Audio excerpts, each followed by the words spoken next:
tekanan politik, tekanan sosial itu adalah anugerah, karena bagi seorang pemimpin, tekanan itulah yang membuatnya semakin kuat dan semakin matang.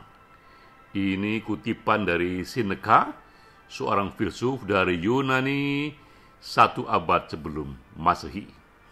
Kutipan ini berlaku hari-hari ini untuk Gibran Raka Buming Raka yang menghadapi 3 peristiwa besar.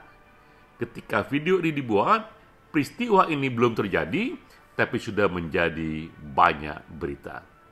Pertama adalah peristiwa yang dihadapi Gibran, mungkin ia akan terpilih sebagai calon wakil presiden dari Prabowo. Ini akan menjadi perubahan yang besar dalam hidupnya, dan ia pun tercatat sebagai cawapres termuda dalam sejarah politik Indonesia. Berita kedua, karena Gibran bersama Prabowo melawan partai PDIP yang mencalonkan Ganjar, partainya sendiri, dengan sendirinya Gibran pun akan keluar dari PDIP atau diberhentikan dari PDIP.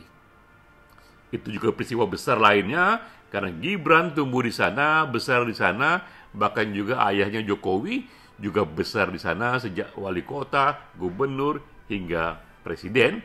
Ini masalah besar kedua, tekanan kedua yang ia hadapi.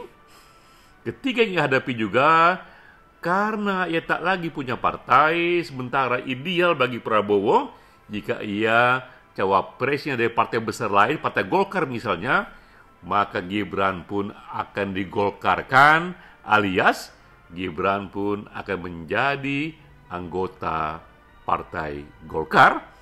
Ini mungkin terjadi, mungkin juga tidak, tapi ini pun akan menjadi tekanan berikutnya. Gibran kemudian akan mendapat banyak sekali kritik, tekanan yang juga sengaja dihembus-hembuskan dalam rangka pertarungan politik.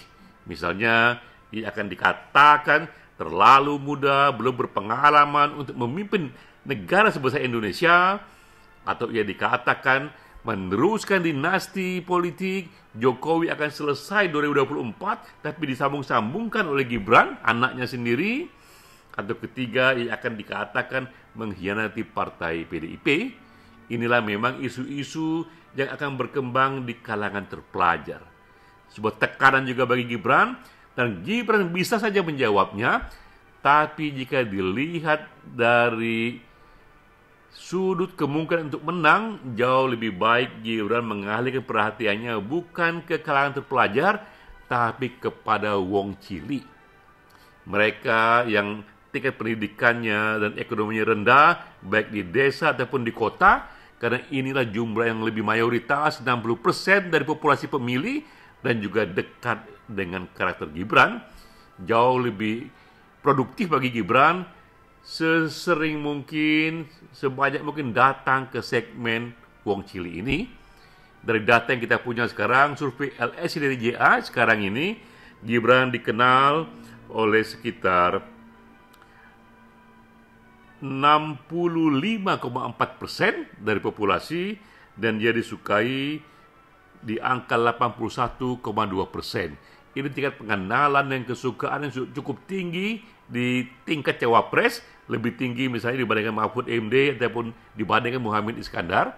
Nah, sekarang tantangannya bagaimana Gibran menaikkan tingkat pengenalannya jika bisa di angka 80% lebih, dan juga tingkat kesukaannya di atas 80%. Terutama dikerjakan ini untuk segmen kalangan wong cilik. Inilah yang lebih efektif bagi Gibran untuk ikut menyumbangkan kemenangan bagi Gibran dan Prabowo. Jika ini bisa dilalui oleh Gibran, maka dengan sendirinya ini akan menambah kekuatannya, menambah kematangannya sebagai pemimpin. Demikian Ekspresi Data bersama saya, Denny J.A.